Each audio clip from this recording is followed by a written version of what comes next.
Sur quoi s'interrogent-ils mutuellement? Sur la grande nouvelle, à propos de laquelle ils divergent. Eh bien non, ils sauront bientôt. Encore une fois, non, ils sauront bientôt. N'avons-nous pas fait de la terre une couche et placé les montagnes comme des piquets? Nous vous avons créé en couple et désigné votre sommeil pour votre repos, et fait de la nuit un vêtement, et assigné le jour pour les affaires de la vie, et construit au-dessus de vous 7 cieux renforcés, et y avons placé une lampe, le soleil, très ardente, et fait descendre des nuées une eau abondante, pour faire pousser par elle grains et plantes, et jardins luxuriants. Le jour de la décision, du jugement, a son terme fixé. Le jour où l'on soufflera dans la trompe, vous viendrez par troupes, et le ciel sera ouvert et présentera des portes, et les montagnes seront mises en marche et deviendront un mirage. L'enfer demeure aux aguets, refuge pour les transgresseurs. Ils y demeureront pendant des siècles successifs.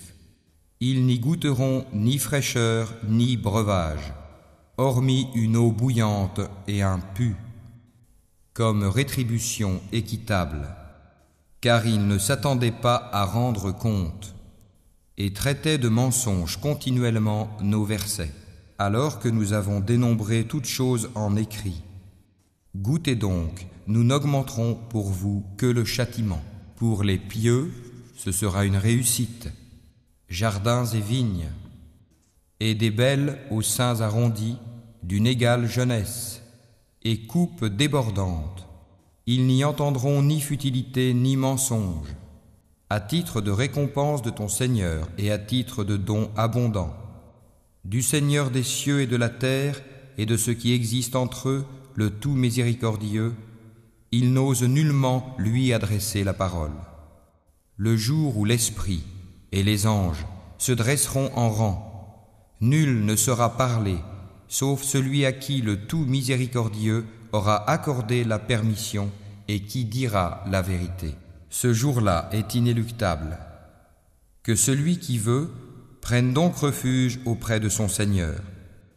Nous vous avons averti d'un châtiment bien proche, le jour où l'homme verra ce que ses 2 mains ont préparé. Et l'infidèle dira « Hélas pour moi, comme j'aurais aimé n'être que poussière ».